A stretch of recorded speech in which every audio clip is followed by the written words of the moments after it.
नमस्कार। आप देख रहे हैं अरुणाचल वेस्ट न्यूज़। इस वक्त हमारे बीच हमारे गालो समाज के एक बहुत ही जाना माना हस्ती है दोली लोई साहब, जो एक रिटायर्ड आईआरएस है, कमिश्नर में गवर्नमेंट ऑफ इंडिया में रिटायर हो चुका है। तो हम देखते हैं सर को काफ़ी एक्टिव है, सोशल काम में भी काफ़ी रहते हैं। ईटानगर में ही नहीं बल्कि पूरा आलो में भी जब भी यहाँ समाज के काम होते हैं, खास करके हायर सेकेंडरी स्कूल आलो के एलुमनी ग्रुप में काफ़ी एक्टिव रहते हैं। सर, सबसे पहले आपको अरुणाचल वेस्ट न्यूज़ में स्वागत करता हूँ। Thank you very much. ये अरुणाचल वेस्ट न्यूज़ को तो बराबर देखता हूँ, लेकिन कभी ऐसा मौका मिला नहीं है कि कोई इसके सामने कोई बात करे। Thank you very much. Okay sir, दूसरे दिन हम दूसरा टॉपिक में सोसाइटी के लेके या एजुकेशन को लेके या अनएम्प्लॉयमेंट को लेके हम बात करेंगे आपसे ज़रूर। लेकिन अभी माहौल जो है पॉलिटिक्स का माहौल है, अभी इलेक्शन का माहौल है। आने वाला एक दो हफ्ता बाद हम वोटिंग करना है। तो आप जैसे एजुकेटेड लोगों से ही हम समाज को कैसे चेंज करना है हम जानना चाहेगा। तो सीधा सवाल आपसे है, आप आलो वेस्ट असेंबली कॉन्स्टिट्यूंसी से काबू बस्ती से बिलोंग करता है, तो इस बार आप आने वाला इलेक्शन में किसको सपोर्ट कर रहा है और क्यों सपोर्ट कर रहे हैं? देखिए, एक तो चीज़ ये है कि हम लोग एक हमेशा ये इलेक्शन प्रोसेस को पहले समय में दूसरा रूप में देखता था, लेकिन इस बार जो है वो काफ़ी रिटायर्ड वाला जो गवर्नमेंट से रिटायर्ड हुआ लोग एक साथ जुड़ के ये चीज़ को एक नया तरीक़ा से करने के लिए कोशिश कर रहा है, जिससे कि समाज में इसका जो नॉलेज है कि उसको जाना जाए। और साथ साथ में ये है कि हम लोग जब खुद रहते हैं तो एक डेमोक्रेटिक प्रोसेस को अपने आप में भी यूज़ करना चाहिए। तो इसके वास्ते हमने हम तो अभी पॉलिटिशियन तो है नहीं, लेकिन शुरुआत जो है वो तो अपना फैमिली से करना चाहिए।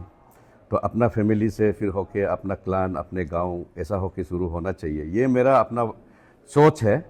तो इस लास्ट 3-4 मंथ्स में हम लोगों ने अपने जो गांव के लोग, अपने फैमिली के लोग इकट्ठे बैठ के बात किया कि इस बार किसको दिया जाए, तो क्यों दिया जाए। तो ये देख के कि एक हम लोग अपने अंदर में भी एक डेमोक्रेटिक प्रोसेस का जो शुरू कर दिया। ये हम जो है वो रिटायर्ड हो गया, हम बड़ा है, हमारा बात मानना चाहिए, वो बात नहीं, सबका बात सुनना। तो सुन के हमने ये काफ़ी महीना लग गया। इस बीच जो है वो तरह तरह का मतलब अलग अलग कैंडिडेट्स, तो एस्पायरिंग कैंडिडेट्स का तरफ से भी काफ़ी आए, फिर भी हम लोग टालते गए कि ये बोला कि जो एक हमारे गवर्नमेंट के साथ में रह सकते हैं और जो विनिंग हो सकते हैं और जो एक कंफर्ट जोन क्रिएट कर सकते हैं और जो डेवलपमेंटल एक्टिविटीज़ में और फुल्ली पार्टिसिपेट करके लोगों के जो मन की आशा है उसको पूरा कर सके, उसको देखते हुए करना है। तो इसको सोच के हम लोगों ने एक तय कर लिया और फिर हमने अपने भाई लोगों को, अपने जो छोटे भाई है, बड़े भाई है और जो यंग लड़के, उन लोगों से डिस्कस करने के बाद में फाइनली उन लोगों ने कहा कि इस बार चलो तोपिन रहते को हम लोग इस चुनाव में सपोर्ट करते हैं। तो ये बात ये नहीं कि उन लोग पार्टी में ज्वाइन किया है, लेकिन ये बात ज़रूर है कि ये सपोर्ट करना है। तो इसके चलते जो है वो हम लोगों का अपना गांव का अपना भी एक इच्छा है, आशा है, उसको लेके इस बार उसको तोपिन को सपोर्ट करना है और उस सपोर्ट में हम खुद ही साथ में हैं। और अभी हमारे अपने भाई लोग हैं, बड़े भाई लोग, छोटे भाई लोग, यंग लोग हैं, ज़्यादातर अपने साथ में हैं। और बाकी का गांव का मैटर को लेके भी हम लोगों ने चर्चा किया उस दिन तोपिन के साथ में। इंटरेक्शन काबू का समाज के साथ में इंटरेक्शन भी हुआ, उसमें मैंने भी उनके साथ में डिस्कस किया तो क्या आप काबू का वेलफेयर के लिए कुछ कर सकते हैं कि नहीं। तो मुद्दा जो है 2-4 मुद्दा हम लोगों ने उठाया था। अभी ज़रूरी समझता नहीं हूँ कि उसको बात करें, तो लेकिन इस बाद में अभी देखता है तब जो है वो उनको पार्टी का टिकट भी मिला। तो हमारा तरफ से और हमारा गांव का तरफ से, हमारा क्लान का तरफ से हम तो उसको बधाई देते हैं और ये चाहते हैं कि हम लोगों ने जो मुद्दा उठाया है उसको भी वो पूरी तरह से मन में रखे और साथ में काम करें। और हम लोग तो बुजुर्ग आदमी हैं, साथ में ही है, जो भी जहाँ में भी काम हम लोगों का, कोई रिटायर्ड आदमी लोगों का एक्सपर्टीज चाहिए होगा तो हम लोग साथ देंगे। तो सर थैंक यू। समय भी कमती है, इसके लिए मैं ज़्यादा समय नहीं लेगा। आखिरी सवाल सर, अगर हम गलत ना हो तो आप 70s के ज़माने में हायर सेकेंडरी स्कूल के जनरल सेक्रेटरी भी रह चुके हैं स्कूल के, if I am not wrong. तो उस समय 70s 80s 90s में हायर सेकेंडरी स्कूल आलो का जीएस एक कोई एमएलए से कम नहीं हुआ करता था टाउन में। टाउन का डेवलपमेंट को लेके एक्टिविटीज़, कुछ भी एक्टिविटीज़ हो, मतलब हायर सेकेंडरी स्कूल का बहुत बड़ा योगदान रहा है। तो आप उस ज़माने के एक जनरल सेक्रेटरी रहा है, तो हमने देखा है आलो में उस दिन भी हमने इंटरव्यू लिया है, आपके एज के बहुत रिटायर्ड ऑफिसर जो है मिंजोम बागरा सर से लेके वहाँ बहुत सारा है, यहाँ भी बहुत सारा रिटायर्ड ऑफिसर है जो तोपी नेता को साथ दे रहा है। तो आपका हिसाब से सोसाइटी को बदलने में, डेवलपमेंट सोसाइटी को आगे ले जाने में शॉर्ट में एमएलए का कितना बड़ा रोल है? देखिए, जब आपने हमारा एक स्टूडेंट्स लाइफ का जिक्र किया तो जस्ट एक चंद बात करना चाहता हूँ कि वैसे तो एक एमएलए के बराबर उस हिसाब से नहीं है, क्योंकि वो एक छोटा सा एक ऑर्गेनाइजेशन होता है, उस मामले में कई स्कूल्स होते हैं।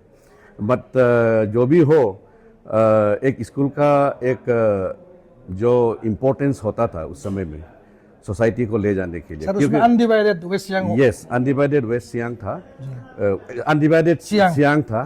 और उस समय में होता था कि डिप्टी कमिश्नर के साथ में, जो भी डिस्ट्रिक्ट हेड के साथ में, हम लोग एक जनरल सेक्रेटरी के होने के नाते जो है ऑफिस में जाके मिलना, स्टूडेंट्स के वेलफेयर के बारे में बात करना, और कोई भी चीज़ में कोई एक मैटर भी होता है तो जाके डिस्कस वो कर सकता था। और आजकल ये होता है कि नहीं होता है वो तो मालूम नहीं। दूसरा सवाल जो आपने पूछा कि अबाउट कि role of an MLA in the development and the social activities और the upliftment of the society in a constituency in particular, तो ये बात तो बहुत बड़ा रोल बोले तो उसको अभी जिक्र करना या उसको पिन पॉइंट करना तो बहुत लंबा चौड़ा चीज़ है, उतना मैं भी नहीं जानता भी होगा।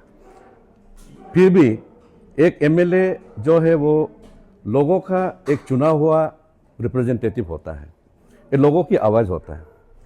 तो एक रिप्रेजेंटेटिव जो है वो उस इलाके में चुनाव के लिए आते हैं, उसकी बात सुनते हैं और उसी के आवाज़ को जाके फिर जो है गवर्नमेंट में जाते हैं, असेंबली में जाते हैं।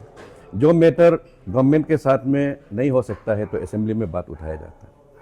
तो उसका रोल तो मेनली हम एक पब्लिक के साथ में उसके साथ इंटरफेस जब देखा जाता है तो एक एमएलए जो है वो एक पब्लिक और गवर्नमेंट के बीच में वो बराबर का एक रेगुलर जो है वो टच में रहना चाहिए, भूल नहीं जाना चाहिए छोटी सी छोटी बात। और दूसरी बात यह है कि उसने मुझे सपोर्ट किया इसलिए इसको ज़्यादा मैं डेवलपमेंट ला के दे दूँगा, उसने जिसको सपोर्ट नहीं किया तो उसको मैंने जो है उसका नज़रअंदाज कर दिया। ये चीज़ जो है वो मेरे ख्याल से एक एमएलए का आजकल का दुनिया में नहीं होना चाहिए, क्योंकि एक एमएलए जो है वो सबका होता है, एक कॉन्स्टिट्यूएंसी का होता है, सबका विकास, हाँ, सबका, वो तो ये है, यही है। तो फिर भी आप जैसे भी काम करें, आप बोलते हैं कि एक एमएलए जो है पब्लिक का है और आप जो कर रहे हैं वो पब्लिक के लिए है। पब्लिक में ये नहीं बोलता है कि आपका सपोर्टर है नहीं सपोर्टर है, तभी आप आदमी को जीत पाएंगे और आपका लंबा सफ़र रहेगा। तो मेरा अपना ये सोच है कि आने वाले दिन में वो जीत के आए, जीत के आके जो है वो पब्लिक का जो मन की बात होती है या आशा होती है, ये सबको फुलफिल करने में भरपूर कोशिश करते रहें। और आप जैसा जिक्र किया कि रिटायर्ड लोग जो है काफ़ी एक्टिव हैं और ये रिटायरमेंट वाला का पॉपुलेशन जो है बढ़ते रहने वाला है और यंग होते रहने वाला है। तो पहले जो है वो तो एक पड़ाव होता था कि रिटायरमेंट कम होता था, क्योंकि उस समय हम लोगों का आदमी नहीं होता था रिटायर के लिए। अभी रिटायरमेंट वाला तो होते जा रहा है, हम लोगों का एज आ गया, अभी नेक्स्ट ईयर 2-3 साल में और बढ़ते जाएंगे, पॉपुलेशन बढ़ते जाएंगे। और पहाड़ी इलाका का आदमी है, एक्टिव रहता है, यंग रहता है, काम करने में चुस्ती रहता है। तो इसके लिए एमएलए जो होता है वो उनका यूज़ करने का भरपूर जो है वो होना चाहिए। मेरा अपना ये सोच विचार है कि वो रिटायर्ड आदमी लोगों को भी भरपूर यूज़ मतलब साथ में ले लें और उनका एक्सपर्टीज़ और उनका जो एक्सपीरियंस है उनको साथ में ले लें। इंजीनियर्स है, डॉक्टर्स है, ब्यूरोक्रेट्स है और कॉन्ट्रैक्टर्स है, जो भी हो, मतलब जिस हिसाब से है, उन लोगों का अलग अलग जो एक्सपर्टीज़ है उनका एक्सपीरियंस को यूज़ करें तो एमएलए का अपना टेन्योर जो है वो बहुत ही सक्सेसफुल जाएगा। ओके साथ में लेके चलना पड़ेगा, सबके लिए करना पड़ेगा। और आपको जितना एडवाइस सुनेगा, अच्छा अच्छा एडवाइस, और उसका जिक्र होगा और उसका एक्शन में अमल करने के लिए कोशिश करेगा, तो अपने लिए ही तो फ़ायदा है। हम लोग तो एक मैदान का आदमी है, हमेशा साथ में रहेगा। Okay thank you thank you very much.